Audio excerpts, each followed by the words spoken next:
Folks, I mean, we forgot. We thought all starting quarterbacks were named, but we forgot one. So, the Texans officially named their starting quarterback. Who could it be? Well, we all know it's not Deshaun Watson, but the Texans finally announced, we all know who is going to be it. Tyrod Taylor is the starting quarterback for the Jacksonville Jaguars for Sunday's game versus the Jacksonville Jaguars. So, great to see Tyrod Taylor out there. Now, we haven't really talked too in depth about Tyrod Taylor this season. We just really wanted to see him get another chance, just because the unfortunate circumstances that happened last season where he was a starter, but then it got taken away from him. Truly unfortunate. Real quick. Couldn't really prove himself, but now he's got the opportunity to reprove himself here in Houston. So let's quickly go through some of Tyrod Taylor's stats. We have a nice little quick highlight package, a nice 3-minute highlight package on all of his career throws. Quick, we can see what he can do, but can we buy into Tyrod Taylor? Can he make this Texans team work? So let's see, is Tyrod Taylor a serviceable option at quarterback? So let's go into his history here. So he's been in the league ever since 2011, didn't start his first 4 years, and then finally went to Buffalo. He started his first 4 years in Baltimore, like we said, never started, but then he went to Buffalo and started 3 seasons. So in 2015, he started 14 games and went 7-6. Not the greatest there. He threw for 3,000 yards, 63% completion percentage, 20 touchdowns, and only 6 interceptions. So that's fantastic. Not really turning over the ball, and we can definitely see that here by a quick glimpse of his interceptions. He doesn't even have double-digit interceptions in a single season, and he had 3 straight starting seasons with the Buffalo Bills. So that's really great. He doesn't really turn over the ball. Now, we do kind of know he's a little bit of a dual threat. How much of a dual threat? So let's go to his rushing yards. Here we go in 2015, 500 rushing yards, so a total of like 3,500 yards. That's not bad. We still want you to be in kind of 4,000 yard territory, but for his first starting season, not bad overall. So that's something to build upon. Let's see if he did that.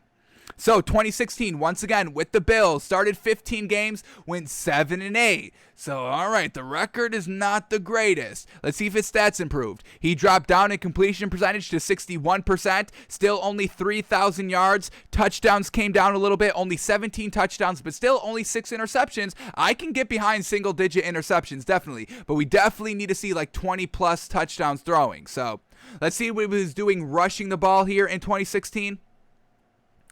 He had 500 yards again rushing and 6 touchdowns. He had 4 touchdowns in 2015 rushing. He had 6 touchdowns here rushing in 2016. So that dual threat ability is still solid here, folks. Once again, still 3,500 yards. Would love to see you be 4,000.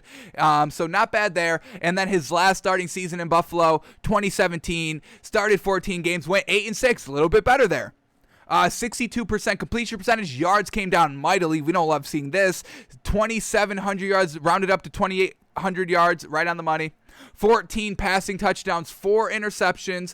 All right, I don't understand why all these passing touchdowns are coming down every single season. That's not promising. That's not what we should be seeing. And then rushing yards for 2016, we get... or 2017, 427 with another 4 rushing touchdowns. So overall, just kind of mediocre-ish. He could definitely do a little bit more out there, but he's got a chance to kind of revitalize it here with the Houston Texans. Now, after 2017, he went to Cleveland. He started 3 games, went 1-1-1 with nothing meaningful. He threw 49% completion percentage in 3 games. That's absolutely not good. Then he went to the Chargers in 2019, in 2020, and only started 1 game. And in that 1 game in 2020, before the doctor screwed him up, he won the game, so that's good. 53% completion percentage, 208 yards. Once again, 0 touchdowns thrown and 0 interceptions. So we definitely need to see him throw the ball a little bit more deeper, trust himself, got to score more touchdowns as well. Kind of like what we've been talking about with Teddy Bridgewater. Yes, the stats are good, but we need you to put up the points. Now with Tyrod Taylor, the stats aren't as good as Teddy Bridgewater, and the touchdowns are kind of the same as Teddy Bridgewater, what he's putting up. So we definitely need to see a little bit of an improvement here by Tyrod Taylor. Unfortunately, he hasn't kind of always been a starter. So, he might get hot, but then he goes cold because he's been, a backup for the last 3 seasons. Now, finally getting a chance to be the starter here. So we'll see if he can stay healthy, no team doctor screw him up, and we'll see if he can turn around this Texans team, which is definitely going to be hard because even Deshaun Watson couldn't even do that. Deshaun Watson only won 4 games last season. And Tyrod Taylor, I don't want to disrespect him, but he's nowhere near the level of Deshaun Watson. Not a lot of quarterbacks are, so it's not that big of a dig on Tyrod Taylor. So, Tyrod Taylor has his work cut out for him. He's got to put up his best season. I mean, we can't go back to 2015, 2016, 2017. This is really nothing great anymore in this league. I mean, I don't, like I said, I'm not trying to disrespect Tyrod Taylor here, but I take any other quarterback over Tyrod Taylor just looking at these stats. Now, if he can kind of come out and do good here and, have a real great season of like 65% completion percentage, I would even count kind of 3,500 yards. I won't even kind of hold him to that 4,000 yard standard this season because he's been sitting, but the completion percentage has to be there. I gotta see like 65%, especially in this kind of inflated era of completion percentage that we are in now. And then we have to see the touchdown passes rise. I've got to see 20 plus. So if you can throw 65%, 35 plus 100 yards, and 20 plus touchdowns while keeping it single digit interceptions, I could buy Tyrod Taylor for next year being a starter somewhere or getting kind of another here in Houston before they do whatever they want to do at the quarterback position moving on. So Tyrod Taylor, we'll see if he's got it. He's only 32, so still young. Still can do it. I mean, he still has a potential kind of 3-4 years in his prime out here. So we could still expect some good things out of Tyrod Taylor here. He can do it.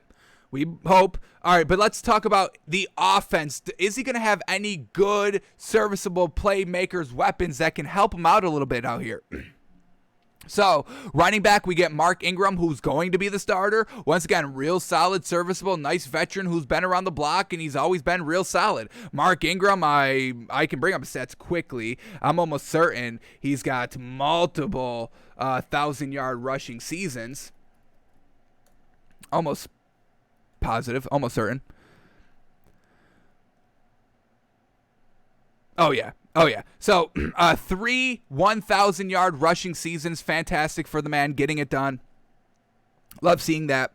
So, sorry, my headphones are going crazy real quick. So, all right, but back to Mark Ingram. Yeah, I mean, multiple 1,000-yard rushing seasons, definitely up there, so he can definitely take over the reins. The only kind of knock on Mark Ingram is that he's a little bit older, 31 out here, in running back terms is a little bit older, but we'll see if he can kind of get it done this season. He has proven it. Last season, his yards were down low with the Ravens with only 299, but that was just because of circumstances, because they had 2 other running backs ahead of him, Gus Edwards and J.K. Dobbins. Mark Ingram was just a number 3 running back out there.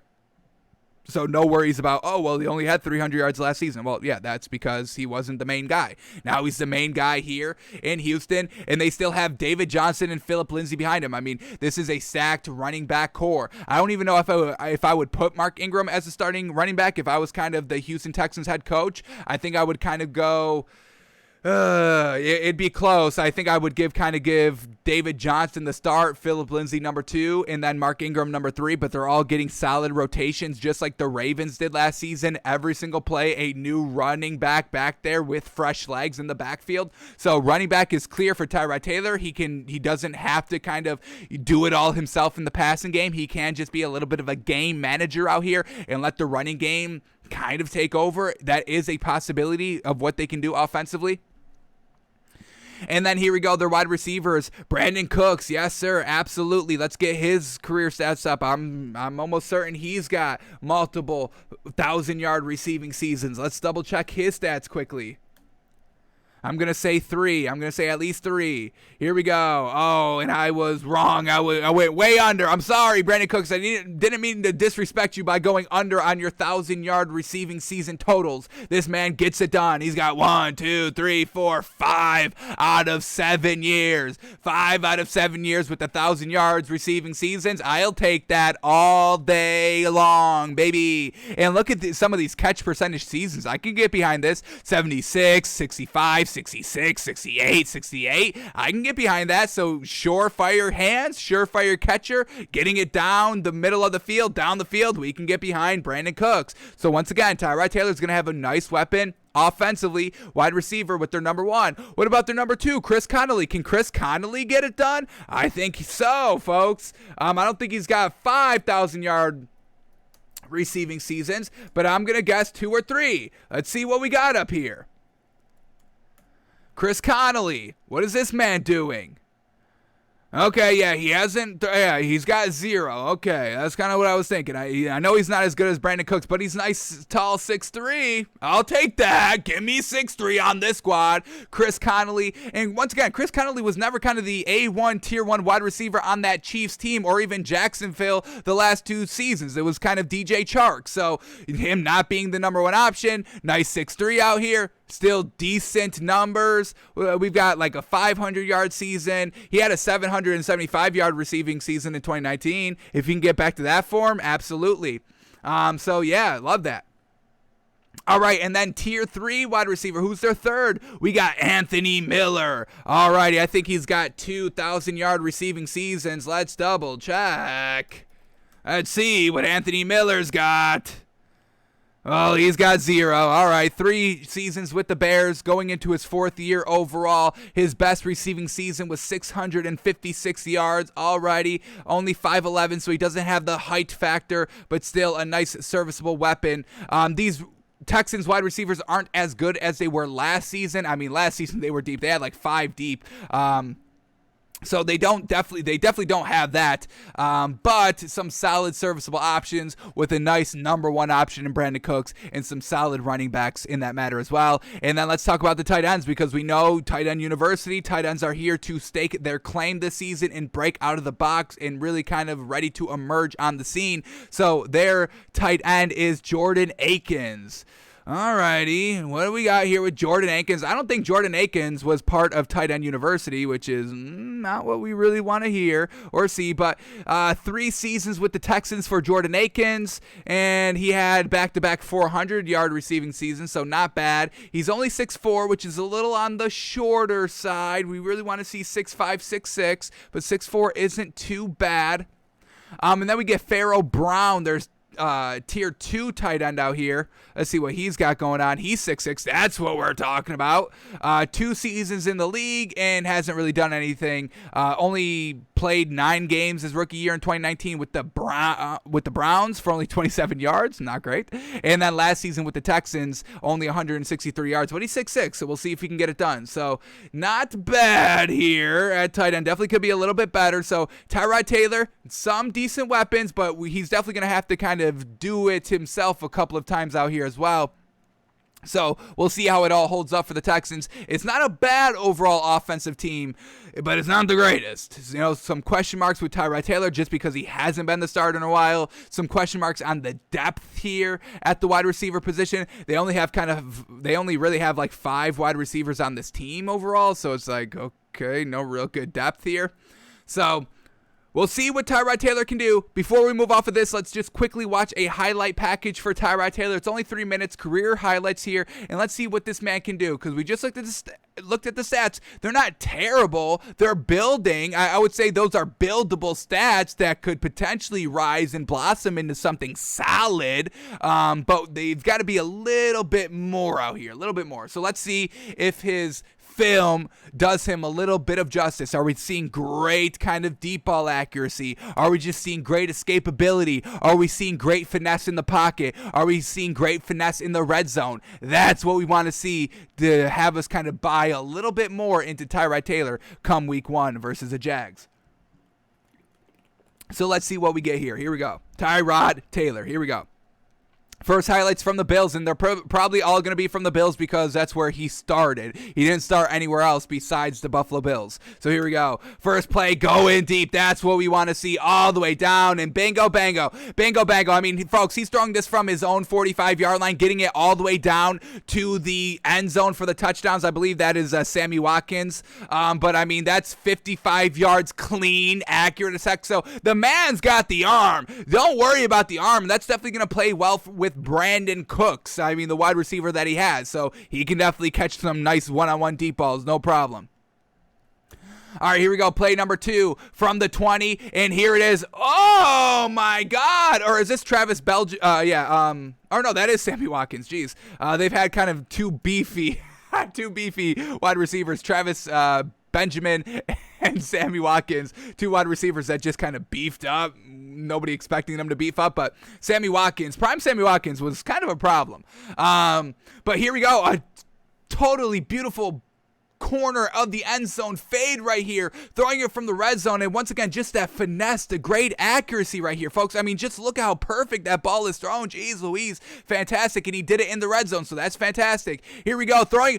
Oh my God, the arm is not a problem. Holy moly, we have to count the yards, folks. He's gonna throw this from his own 10-yard line, and folks, just look at this. Oh, that is beautiful form. Oh man, maybe we can buy Tyrod Taylor a trillion%, folks. Jeez Louise. Man, oh man, this form is great. So he's going to throw from his own 10-yard line. Let's count the yards on this one. Where does this end up? Jeez. The cameraman doesn't even know how to freaking follow this ball because it's so wild.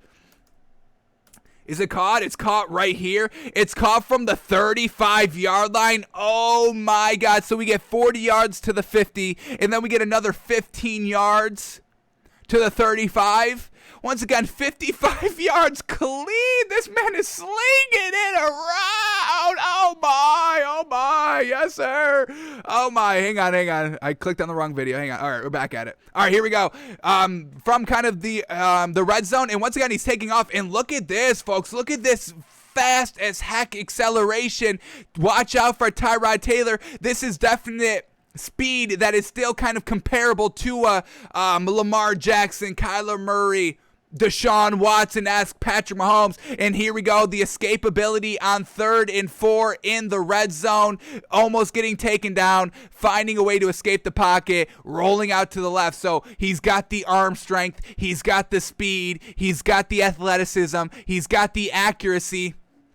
Now, he is kind of 3 years removed from this, folks, kind of 15, 16, 17, and then not playing until kind of this season as a starter. So maybe a slight little drop off, but if this man is still getting it done, I mean, this man's been flying under the radar, absolutely. I mean, when was the last time anybody has talked about Tyrod Taylor? And it's like we said, nobody's disrespecting Tyrod Taylor. It's just unfortunate he's never been a starter, so you don't get the attention. It's unfortunate, but that's just how it goes. Now that he's confirmed the starter, that we're gonna see him on a weekly basis, we're gonna be talking about him. He's one of the starters out here. We'll see if we can buy into him, if he's gonna turn around this Texans team. Let's keep these highlights going. Here we go, throwing from his own 40 or the Dolphins 45-yard line, their opponent's 45-yard line, and once again, just going to Sammy Watkins, deep, one-on-one matchup, back of the end zone, and this man's got perfect deep ball accuracy. Look at this man lay it out there exactly where it needs to be, right at the very last step of the end zone. And here we go, read option, beating everybody. Look at the speed. Nobody's even close to him, folks. He's beating everybody with this sheer speed. So another element of his game that hopefully can be utilized, especially with the 3 great running backs that they have. The read option, the RPOs, absolutely. That's what he can do and bring to this Texans team. Hopefully the offensive coordinator for the Texans and the head coach knows what this man's game is, and hopefully schemes their way to a ton of victories, because this man's really got it all. And like we said, he's still decently young, folks. What do we say, 31? Real solid. 31, 33?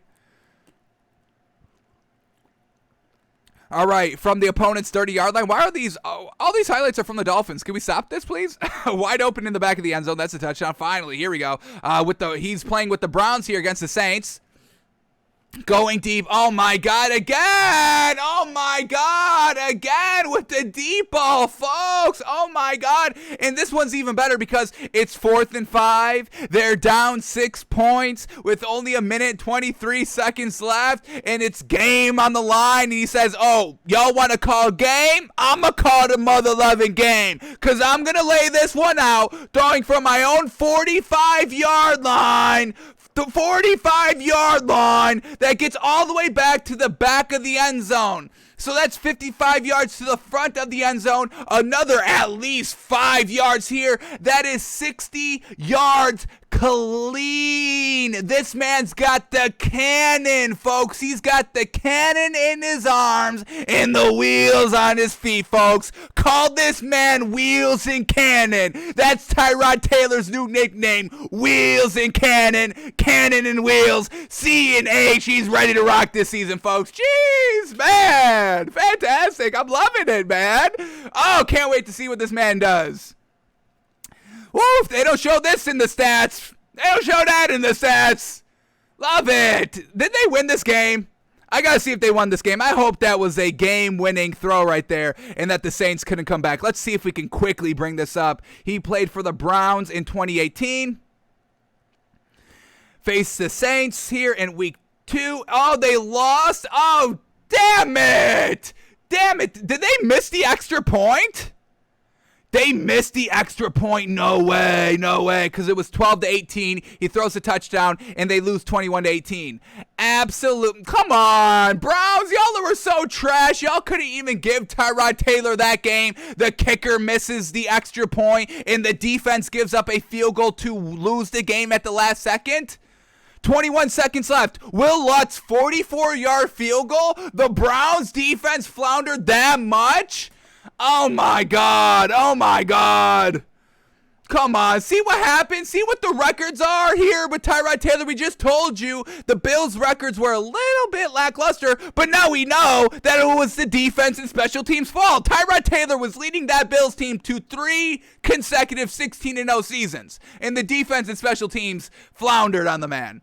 Damn it. And this is definitely not good for this Houston Texans team that doesn't really have that good of a defense or a team overall. We'll see. Woof, that was fantastic. All right, here we go. Tyrod Taylor back in the red zone. Just beautiful accuracy right there. Oh, my goodness. They're getting blown out here, but it's beautiful accuracy. They're getting blown out 47-10. Jeez Louise. Now 54-17 in the same game. He scores another touchdown. He just runs it in from the 2-yard line. Once again, the dual threat ability. Here we go, back in the red zone against the Chiefs. Boom, boom. Good accuracy right there, waiting for the play to develop. Perfect. Here we go. He's playing with the Ravens. A nice throw kind of on the goal line right here. Another one for the Ravens, escaping out of the pocket and then just beating everybody to the end zone. Easy peasy. So we know this man's got the wheels. He's got the speed. Call him Cannon and Wheels, whatever you want to call him. Just don't call him late for supper because this man is going to be eating all mother-loving season, folks. So Tyrod Taylor, we're believing in him. We are officially Tyrod Taylor believers to open up this season, folks. We will get behind this man. So now Tyrod Taylor is officially named the Texans starting quarterback, and his odds closed at minus 500. So if you put some money on there, you would have had to put a lot of money to win anything. But if you did that, that was a surefire guaranteed, and you made some money. So congratulations on that. Close odds at minus 500.